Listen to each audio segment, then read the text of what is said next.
take a second and think of your favorite movie or TV show or book right now, wherever you are.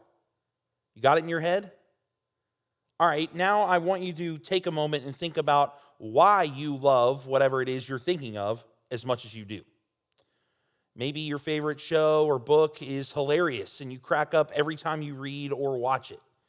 Maybe it connects with where you are in your life right now and you feel like you can relate to the various characters in it. Maybe it makes you nostalgic because it's something you used to watch and read with your mom and dad when you were little and now you just kind of have a soft spot for it. We all have different reasons why we love different movies or books, but I bet the majority of us would say that the story our choice tells is a big reason why we love it. There's a movie from 2006, like ancient times, called The Prestige that I absolutely love. It's the story of two magicians in the late 19th century competing to see who's the best. As one magician invents and starts incorporating a new trick into their routine, the other makes it their mission to one-up the other one regardless of what it takes.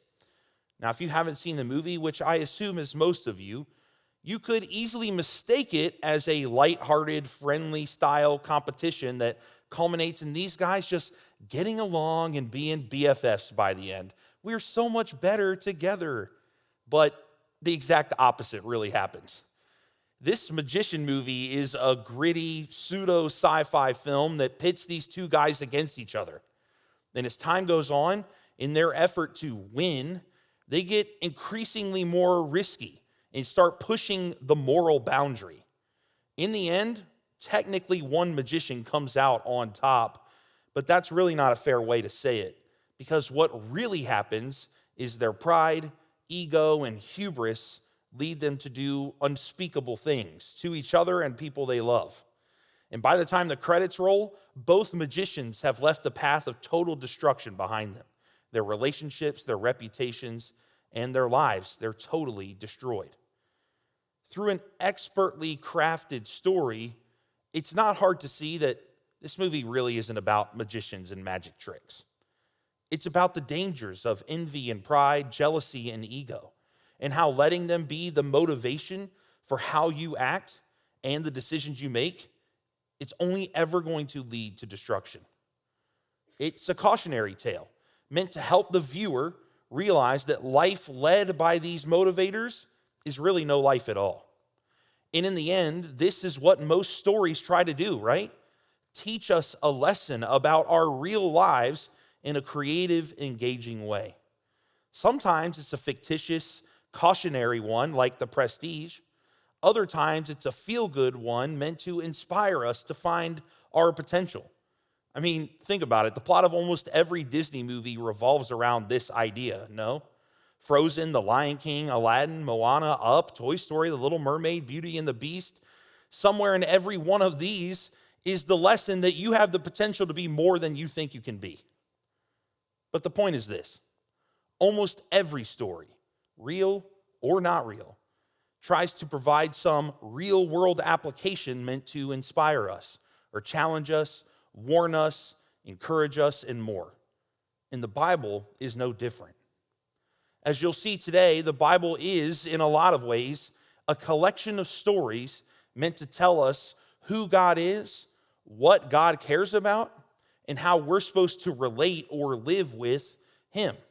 I mean, in short, the Bible is the story of God and us. And if we read the short stories within, we can come to know and understand God in ourselves on a level we never thought possible. Let me explain.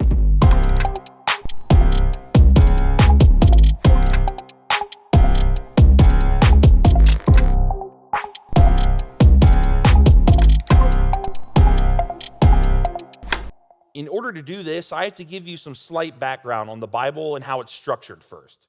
Now, what I'm about to do will feel a little bit more lecture-y than you're used to from us, but it won't be long, and trust me, it's really going to help. So hang with me. For some of you, this is going to be review, but even you shouldn't check out because there might be something that I say that you either forgot or never knew. Either way, here we go. The Bible is made up of two primary sections. one called the Old Testament, the other the New Testament. And there are 66 books that make up the entire Bible. 39 of them are in the Old Testament, and 27 are in the New. All of these books come together to tell the story of God creating everything, including us, and what happened afterward. Obviously, this is a massive oversimplification, but as this series goes on, that will make more and more sense. Where I want to focus today, though, is the Old Testament.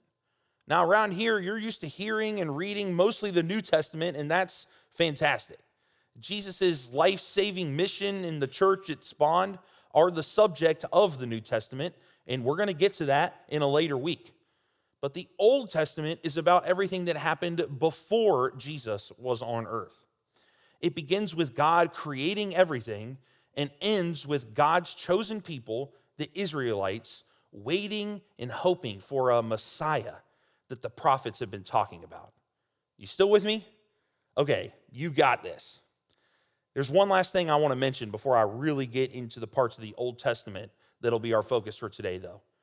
The collection of books that make up your Bible, they're not created equal. And what I mean by that is there are many different writing styles and genres of writing in it. Let me give you an example. The book of Joshua, for example, which is the 6th book in your Bible, it describes the Israelites entering and claiming the promised land. And it's what we call a historical book. That means the events that happened within, they're just history. They're historical fact. And you should read that book like you would a history textbook, if you actually read your history textbook. The book of Job, however, which is later in the Old Testament, it talks about a guy named Job who remained faithful to God despite losing everything. This one was not written as history. It was written as poetry. Now, that doesn't mean Job wasn't real or those events didn't actually happen, but it does mean we're meant to read it in a different way than we would Joshua.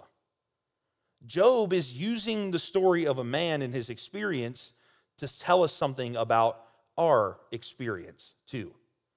It's not just information to digest, but teaching, which is a great segue into what I want to spend the rest of our time doing today. I want to give you a mega condensed overview of the story of the Old Testament and show you why the rich, dense, and beautiful story still matters to us. I think it's going to be fun, but I love the Bible. So the Old Testament, it begins like this.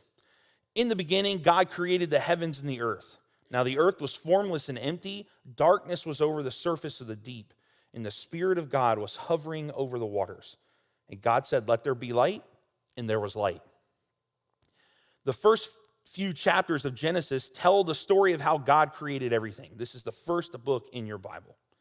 Light, land, sky, oceans, mountains, plants, animals, and best of all, us. God created everything exactly the way he wanted it. And God saw all that he had made, and it was very good. Like most stories, things were as they should be in the beginning. But this wouldn't last. Over time, the people God had made, Adam and Eve, were tempted and enticed to not be okay with how God had made things and sort of be their own masters. So they went against the desires of God, and in a moment, sin entered the world. The once perfect scene was cracked by the greed of God's own creation. And from this point forward, God would do everything he could to bring his people back to him, back into a loving, unconditional partnership with him. But people weren't as eager to make that happen. After a long time, we find God's people being used as slaves in Egypt. God, as I just mentioned a moment ago, was not okay with watching his people suffer at the hands of other people.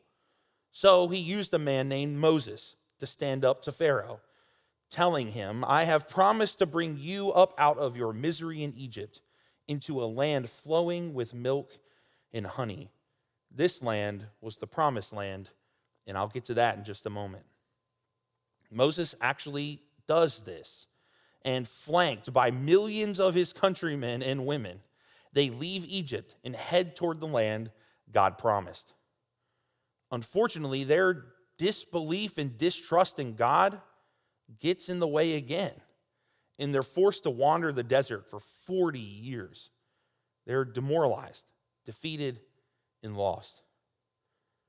But that doesn't mean that all hope was lost, because God had not given up on them. 40 years after they left Egypt, they arrived on the edge of this promised land.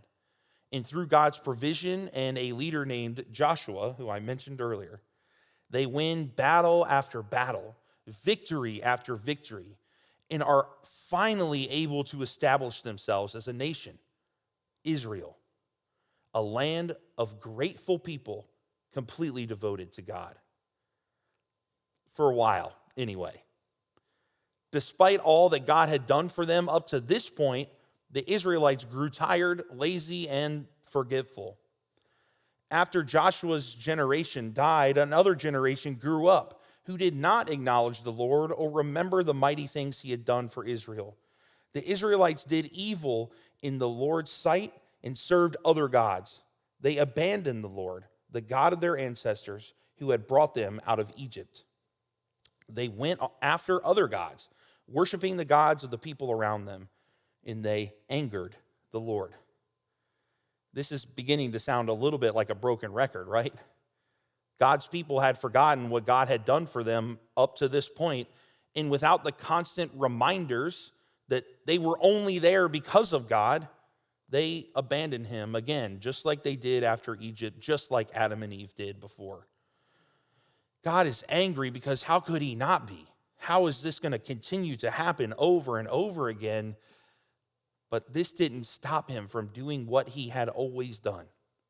His people may forget him, but he never forgets them. So, the Lord raised up judges to rescue the Israelites from their attackers. And right here begins the cycle that will come to define the rest of the Old Testament. God and his people have a good relationship where they serve him and he takes care of them. It's always short-lived, though, because they forget all the things God has done and they get tired of what they have and they get greedy for more. This makes God angry, and it also sends the Israelites into destruction, ruin, and hardship. But always, God hears the cries of his people, and his never-ending compassion and love for them moves him to make a way to bring his people back to him. He raises up leaders like judges, kings, and prophets to lead his people. And for a while, it works. Things are good again. But then rinse and repeat for thousands of years. All sounds a bit sad, doesn't it? I mean, really, is that the whole story of the Old Testament? Truthfully, parts of it really are sad and frustrating. As readers of this story, as readers of the Bible, sometimes when you're reading it, you just want to say, come on, guys, how can you be so foolish? God has done so much for you, and you keep moving away from him. But what gets lost when you look at the whole Old Testament story like we just did is how we even know this story in the first place. Like Ellis mentioned last week, so much of what we have in the Old Testament was at one point verbal stories passed down from generation to generation. I mean, for most of their history, God's people would tell stories about the things God had done, and they did it, get this, precisely so that they would not forget it. The story of Moses in the Exodus that I went over a minute ago, you might not believe this, but people much smarter than me are very sure that this story wasn't actually written down formally for over 1,000 years after it actually happened. The only way we have it today is because people made it a priority to tell it over and over again. Why? So they didn't forget what God had done for them. So that when life got hard for them, which it did often, they could be reminded that God wouldn't forget about them, that he was always with them. And clearly, they didn't always get it right, but we have literally a full account of how they messed it up right at our fingertips, and we mess it up too, don't we? I've read the entire Bible, and still, I get caught by greed all the time. I get jealous, envious, full of pride and ego. And you know what happens? You know what's happening in my life most often when I get caught up in all these negative motivators, these negative emotions? It's when I'm spending less and less time with this. The stories in here, especially in the Old Testament, are so packed with incredible wisdom on how to live a better life, follow God more closely, be a better friend, neighbor, student, teenager, and everything else. It's packed, but we don't read these stories. We think they're about a group of people who lived forever ago, and that's it. But what you need to know today is that just like your favorite movie, book, or whatever, these stories, this singular story, has so much it wants to teach you, all of which come together to show you who God is and who you are. You want to know the best part? This is all real. And there's no better teacher than the people who came before us, who were just like us, trying to figure out just how much God loved them and how they could love him in return. Remember, the Bible is the story of God and us. And of course, it didn't stop in the Old Testament either. You'll hear more about how it set up the New Testament in a couple weeks. But before we get there, let's take a moment in our small groups and in our days to come to read and pay attention to these stories. There's a psalm that I love. It's Psalm 119. Maybe you've heard this before. Just one verse. It says, "Your word is a lamp for my feet, a light on my path."